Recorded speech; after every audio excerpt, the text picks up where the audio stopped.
ब्रह्म और ईश्वर एक नहीं है। काफी समय पहले मैंने एक वीडियो डाली थी जिसका ये थंबनेल था। इस वीडियो को कई हजार लोगों ने देखा, कमेंट बहुत सारे प्राप्त हुए, मेल भी प्राप्त हुए।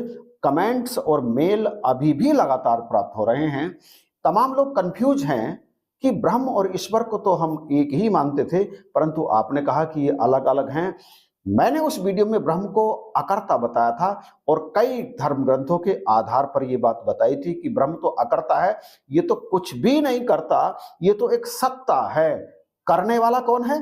करने वाला है ईश्वर। तो उन्होंने अलग अलग कमेंट्स में कई प्रश्न किए हैं और उन तमाम प्रश्नों में जो प्रमुख प्रश्न उभर करके आए हैं वो यह है कि यदि ब्रह्म ईश्वर नहीं है तो फिर ईश्वर क्या है?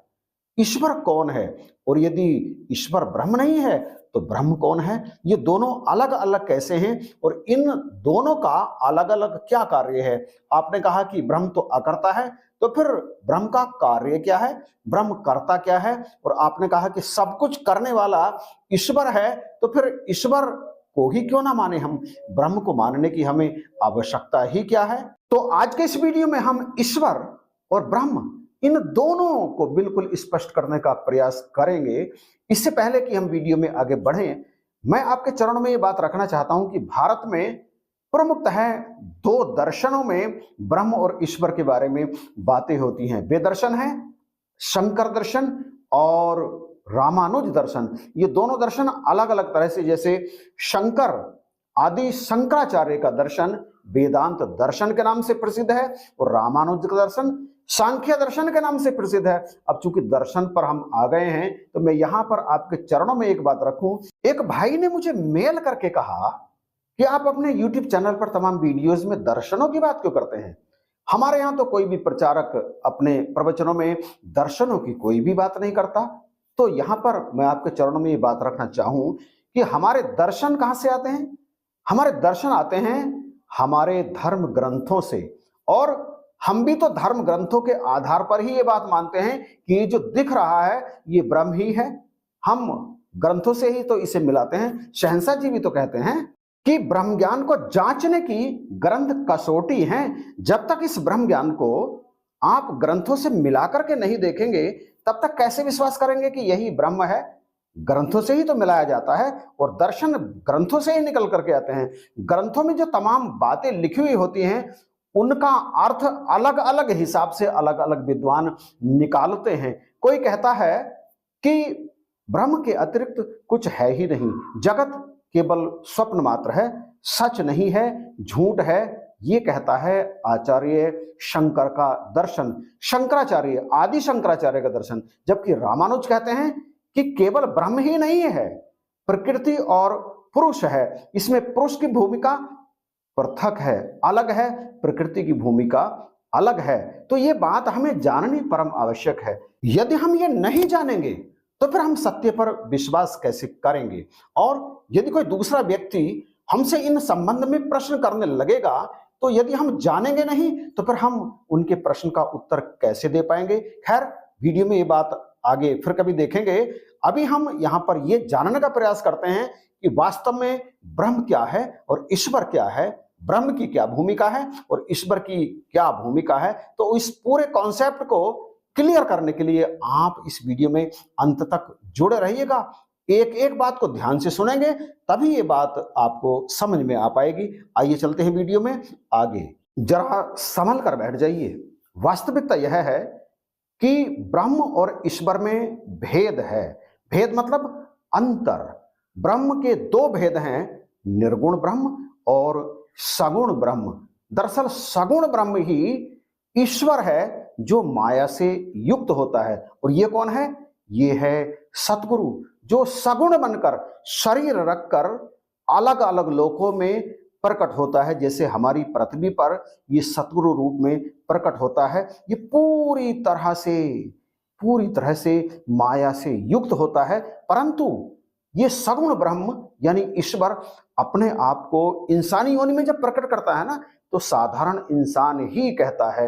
एक साधारण व्यक्ति इसके भेद को समझ नहीं सकता। निर्गुण ब्रह्म और सगुण ब्रह्म दोनों तत्व से निराकार ही हैं, परंतु ये जो निर्गुण ब्रह्म जब सगुण रूप में व्यक्त होता है और माया से युक्त हो जाता है, माया जो कि ब्रह्म की शक्ति है, जब ये माया से युक्त हो जाता है तो फिर ये ईश्वर की उपाधि से विभूषित हो जाता है, फिर हम इसे ईश्वर कहना आरंभ करते हैं। वस्तुतः ये भी मूल रूप से यानी तत्व रूप से निराकार ही है, और ये माया की शक्ति से यानी अपनी वास्तविक शक्ति जो इसकी शक्ति है उससे युक्त होकर ये इस सृष्टि का सृजन करता है, इसका पालन करता है और इसका संहार करता है। हम जब प्रार्थना करते हैं ना तो इसी से करते हैं, सगुण ब्रह्म से ही करते हैं, इसी से हम अरदास भी करते हैं और यही हमारे सारे काम बनाता है। जबकि वास्तविक ब्रह्म निर्गुण ब्रह्म ही है। आप इसे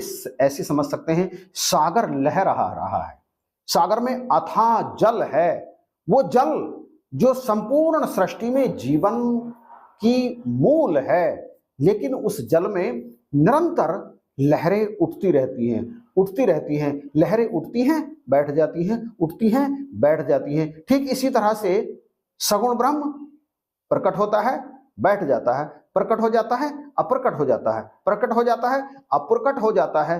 परंतु वो जो लहरें हैं वो लहरें समंदर नहीं है। ये जो सगुण ब्रह्म है ये ब्रह्म नहीं है, ये ब्रह्म में से प्रकट है। जिस तरह से लहरें समंदर में से प्रकट होती हैं, समंदर को आप नहीं पी सकते, लेकिन लहरों में उठने वाले जल को आप पी सकते हैं, उसका शोधन करके। श्री रामचरितमानस के बाल कांड में गोस्वामी तुलसीदास जी इसी निर्गुण ब्रह्म के बारे में लिखते हैं, बिन पग चले सुनई बिन काना, बिन कर कर्म करे विधि नाना, आनन रहित सकल रस भोगी, बिन बाणी बक्ता बड़ जोगी, तन बिन परस नयन बिन देखा, ग्रह घ्राण बिन बांस अशेषा, अस सब भांति अलौकिक करनी, महिमा जास जाई नहीं बरनी। बॉडी लेस होते हुए भी, शरीरहीन होते हुए भी ये सारे के सारे काम करता है। कैसे करता है? सगुण ब्रह्म के रूप में सारे कार्य करता है, ईश्वर के रूप में ये सारे कार्य करता है। और जब हम इसके ईश्वर रूप से प्रार्थना करते हैं, अरदास करते हैं, अर्थात सतगुरु के यहाँ सिंपल शब्दों में हम ये कहना चाहेंगे कि यदि हम सतगुरु से अरदास करते हैं, प्रार्थना करते हैं, तो फिर ये हमारी प्रार्थना सुनता है, सारे कार्य हमारे रास करता है। आप ये कह सकते हैं कि सतगुरु तो अक्सर ये कहते हैं कि जो भी कहना है आप इसी से कहिए, मुझसे कहेंगे तो मैं भी इसी से कहूंगा, तो दोनों एक ही हैं, अलग अलग नहीं है। आप इससे कुछ कहते हैं तो ये पलटकर आपको जवाब नहीं देता, आप सतगुरु का अक्ष किसी भी ब्रह्मज्ञानी महात्मा के अंदर प्रकट कर सकते हैं। यानी सतगुरु को यानी ईश्वर को आप किसी भी ब्रह्मज्ञानी, अब ब्रह्मज्ञानी छोड़िए, क्योंकि ईश्वर तो हर किसी के अंदर है ना, चाहे कोई ब्रह्मज्ञानी हो अथवा ना हो, आप किसी के भी अंदर चाहें तो इस ईश्वर को प्रकट कर सकते हैं, इस ब्रह्म को, इस सगुण ब्रह्म को प्रकट कर सकते हैं और अपनी मनवांछित वस्तु उससे प्राप्त कर सकते हैं। यही निर्गुण ब्रह्म, निर्गुण ब्रह्म, यही निर्गुण ब्रह्म भक्तों के लिए, साधु जनों का उद्धार करने के लिए और दुष्टों का संहार करने के लिए सगुण ब्रह्म का रूप रख करके धरती पर मनुष्य रूप में भी प्रकट हो सकता है और किसी और रूप में भी प्रकट हो सकता है। आप इसे ऐसे समझिए, सागर तो वही का वही है, वो कुछ भी नहीं करता, परंतु उसमें से लहरें सागर की मर्जी से नहीं उठती, अपने आप ही उठती हैं। निर्गुण ब्रह्म है, परंतु उसमें से सगुण ब्रह्म प्रकट हो जाता है, निकल पड़ता है। निकलने का स्रोत कौन है? निकलने का स्रोत है समंदर, निकलने का स्रोत है ब्रह्म, निर्गुण ब्रह्म। तुलसीदास जी कहते हैं, जेहि इमी गावहि वेद बुध, जाहि धरहि मुनि ध्यान। अर्थात जिसका वर्णन वेद और मुनि करते हैं, ऋषि जिसका ध्यान करते हैं, सोई दशरथ सुत भगत हित, कौशलापति भगवान। वही निर्गुण ब्रह्म सगुण ब्रह्म रूप में कौशलपति अर्थात राजा दशरथ के यहाँ राम बन करके प्रकट हैं, राम जन्म लेकर के प्रकट हैं। आप तो जानते हैं ना कि सतगुरु भी तो भक्तों के हित के कारण, उन्हें सुख देने के कारण प्रकट होता है। वस्तुतः आप सतगुरु को ईश्वर भी कह सकते हैं, भगवान भी कह सकते हैं। परंतु मैं यहां आपको सतगुरु को ईश्वर और भगवान मानने के लिए विवश नहीं कर रहा हूं और ना ही ये वीडियो बना रहा हूं।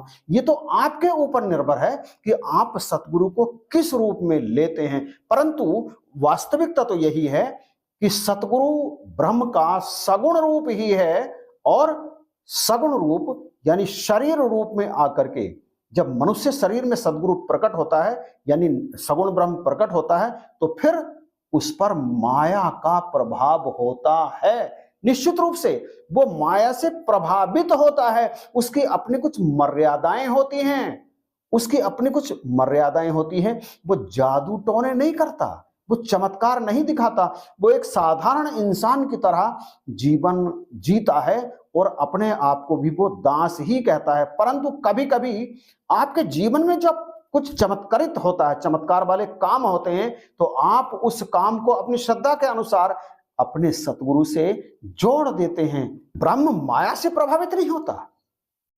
माया तो ब्रह्म की शक्ति है, ये उसे चाहे जैसे नचा सकता है, परंतु सतगुरु ईश्वर माया से प्रभावित होता है। ये माया के अनुसार नाचता नहीं है, यद्यपि उसी तरह से जैसे ब्रह्म, परंतु ये संसार को दिखाने के लिए अपने आप को माया से प्रभावित होता हुआ प्रकट करता है।